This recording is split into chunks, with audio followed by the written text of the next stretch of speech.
Gold, trusted gold buyers. మీరు తాకట్టు పెట్టిన బంగారాన్ని విడిపించి ఈ రోజు ఉన్న మార్కెట్ ధరకు కొనబడను.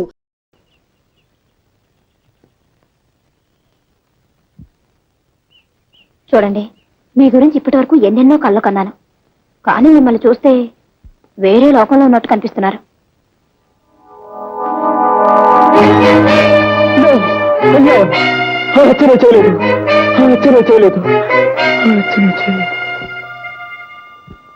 ఎలాగైనా సరే నేను అతన్ని విడిపించాలి.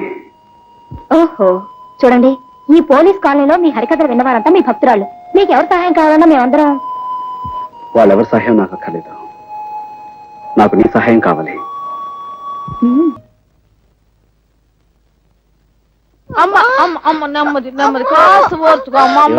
పొద్దున్నే కదా పెళ్ళైంది నాడు, అప్పుడే కడిపేటి. అదేంటయ్యా, దాని మొగుడు ఎవరనుకుంటున్నా? గొప్ప పైల్మాన్. ఎంత పహిల్వాన్ అయితే మాత్రం పొద్దున్న పెళ్లి చేసుకుని రాత్రి గర్భం అంటే రూల్స్ ఒప్పుకోమా? అదే సంగతి, నువ్వు పొరపాటు పడ్డావయ్యా. ఆ పిల్ల ఈ పిల్ల కమల పిల్లలు. అది మా చిన్నమ్మాయి ఇంట్లోంచి లేచిపోయి ఎవరినో పెళ్లి చేసుకుని మీ అందరికి చాక్లెట్లు పంచి పెట్టిందంట. ఇది మా పెద్ద అమ్మాయి, దీని మొగుడు పైల్మాన్. ఆయన కాస్త సాయం అమ్మవయ్యా. పట్టుకో, మెల్లిగా మెల్లిగా. జాగ్రత్త అయ్యా. అది సంగతి. అటెళ్ళు. కమాన్, బయలుదేరు. నువ్వా? నేనే.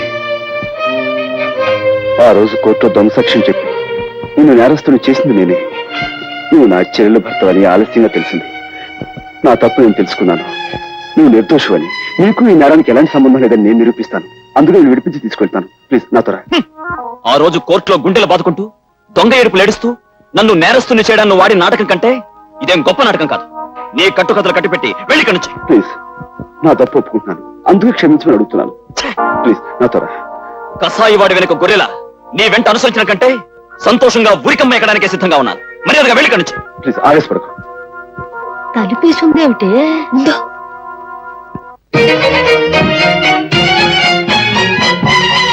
అనుకుంటున్నారా?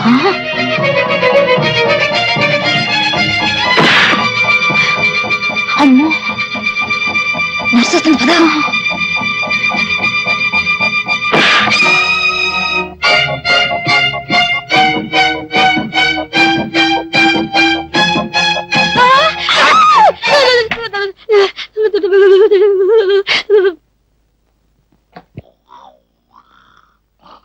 ఏమండి, ఏమండి, ఆ నేరస్తుడు గదిలో ఎవరెవరో ఉన్నారు.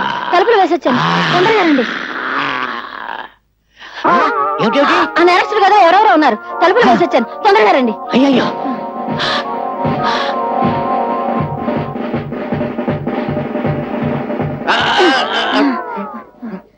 ఈ గదండి, ఈ గది. తలుపులు తెరుచున్నాయి. నేను తలుపులు వేసేవచ్చానండి. నేను వేసేస్తే తలుపులు తెరుచున్నాయండి. తలుపులు తెరుచున్నాయంటే పారిపోయారన్నమాట. ఇక్కడ ఇద్దరు కానిస్టేబుల్స్ ఉండాలి. ఓహో, వాళ్ళు పారిపోతుంటే వీళ్ళు వెనకాల పడి ఉంటారు. రండి పట్టుకుందాం. లేవండి, లేవండి, వాళ్ళు వెళ్ళిపోయారు.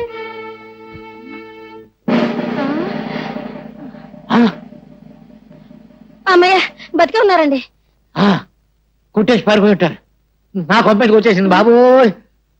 మీ కొంప మీదకి వచ్చిందా, నా కొంప మీదకి వచ్చిందా? ఏమండోయ్, మీ కొంప మీదకి వచ్చిందా, నా కొంప మీదకి వచ్చిందా? నా శాది మీదకి వచ్చింది, నా శాది మీదకి వచ్చింది, నా శాది మీదకి వచ్చింది బాబు.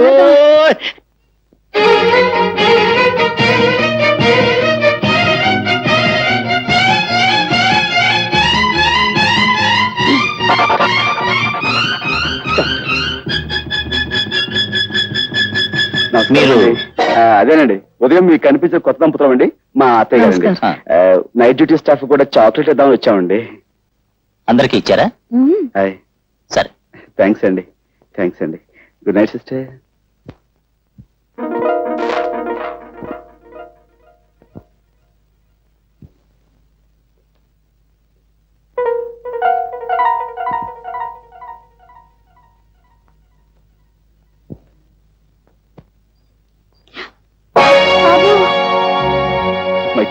ఇప్పుడు ఎలా? ఇప్పుడు మనం చేసేది ఏం లేదు. బయటపడండి.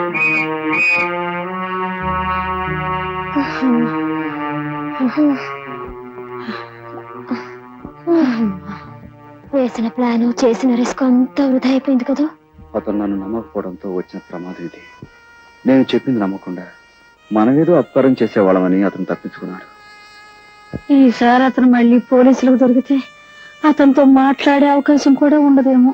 చేజేతురా నా చెల్లెలు చేసిన అపకారాన్ని సరిదిద్దుకునే అవకాశం మళ్ళీ రాదేమో. బావగారు,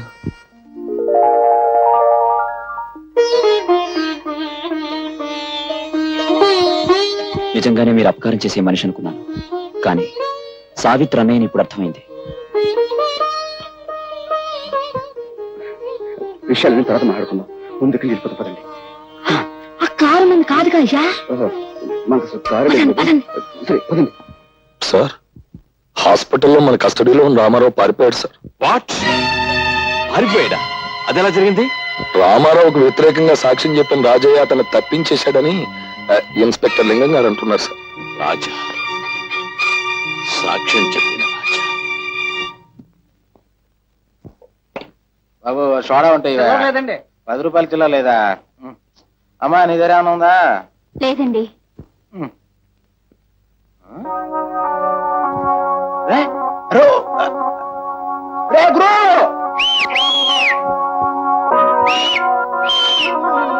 ఎక్కడ తెచ్చావురా?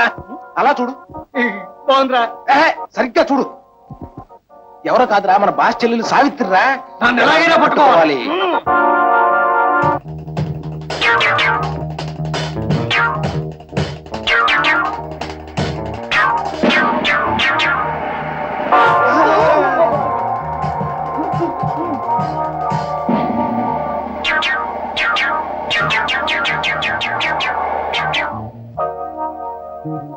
ఎవరమ్మా నువ్వు?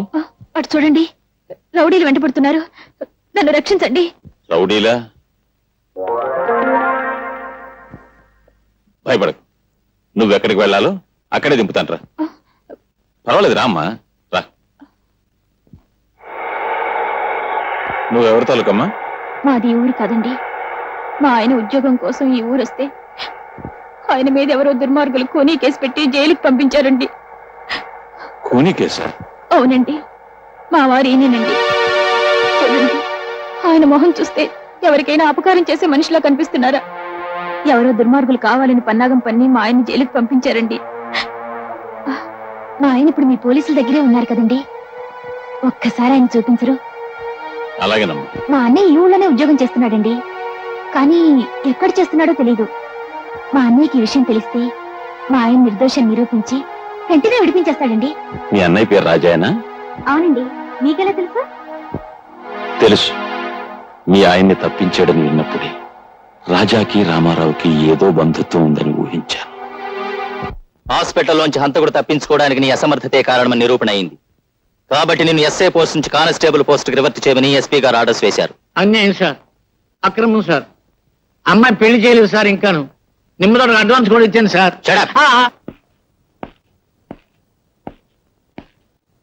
ఏమిటా సాల్యూట్ చేయడు? జవాన్ అన్నవాడు జెండాకు ఇలా తిన్నగా నిలబడి జబర్దస్తిగా సాల్యూట్ చేయాలి. రివర్షన్ కదా, ఆ షాక్ తో భోంచేయట్లేదు గోపాలం. గోపాలమా? ముందు ఆ పిలుపు మార్చు. ఇప్పుడు నేను ఎవరిని? సబ్ ఇన్స్పెక్టర్ ఆఫ్ పోలీస్, నువ్వు ordinary constable. Understand? Understand sir. ఇవాళ టేబుల్ తుడిచావా? 3 సార్లు చూసేది సార్. ఎందుకు తుడిచావు? నువ్వు కానిస్టేబుల్ వా, స్టేషన్ స్వీపర్ వా? ఇక ముందెప్పుడు టేబుల్స్ తుడవకు. ఈవేళ నువ్వు చేయవలసిన డ్యూటీ ఏమిటో తెలుసా? తెలుసు సార్. ఏమిటి?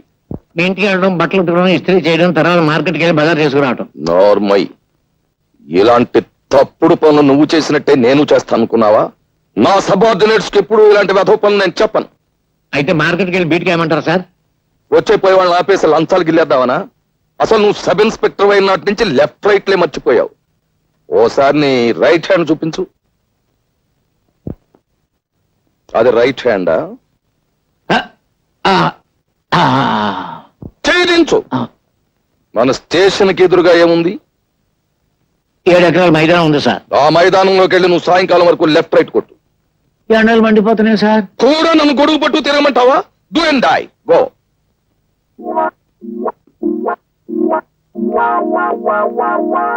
అసలు జరిగింది ఏమిటో మీరు చెప్పకపోతే నిజమైన హంతకుడిని పట్టుకోవడం ఎలా? జరిగింది ఏమిటో మీరు చెప్పండి. ఉద్యోగం కోసం కాళ్ళరిగేలా ఊరంతా తిరిగి విసిగిపోయి ఊరి చివర బ్రిడ్జ్ దగ్గర కూర్చున్నాను. అంతలో ఎవరో ఒక వ్యక్తి కారులో వచ్చి ఓ మూట లాంటి వస్తువు నీటిలో పారాయడం నేను దూరం నుంచి చూశాను. నాకు అనుమానం కలిగి అతను వెళ్ళగానే నదిలోకి దూకి ఆ మూటను బయటకు తీశాను. కొన ఊపిరితో ఉన్న ఆమెకు సపరీలు చేశాను. కాస్త తెప్పరిల్లింది. ఎవరు నువ్వు? మిమ్మల్ని ఎవరో మూట కట్టి నీళ్లలో పడేశారు. అతను వెళ్ళాక మిమ్మల్ని బయటకు తీశాను.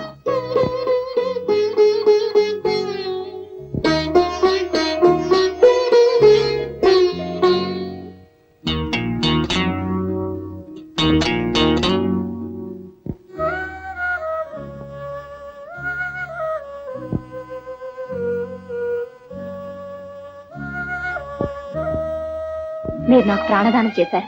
కృతజ్ఞతతో ఇస్తున్నాను. కాదనకుండా తీసుకోండి. హత్య గావించబడ్డ చెంచలు నీకు గాజులు ఇవ్వడం ఏమిటి?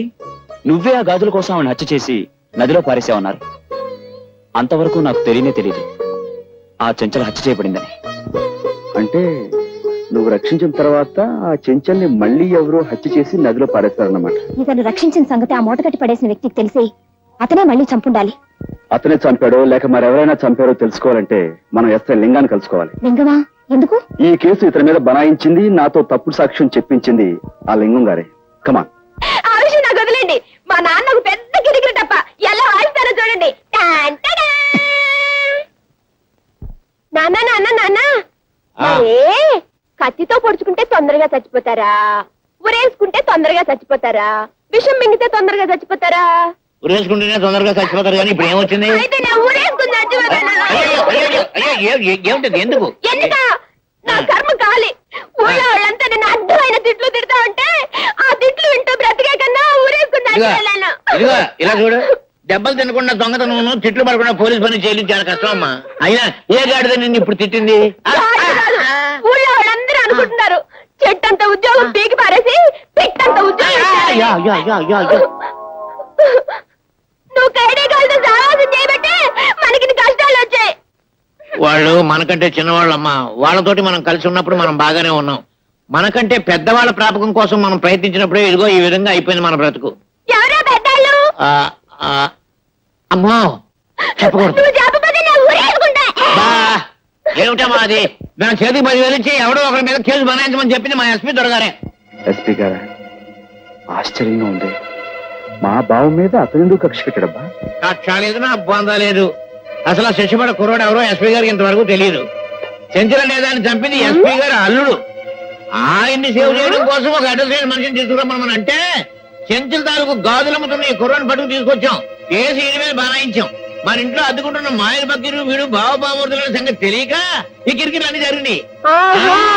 ఎస్పీ, అయితే మన చెల్లెమ్మ ఇప్పుడు ఆయన చేతుల్లో ఉంది.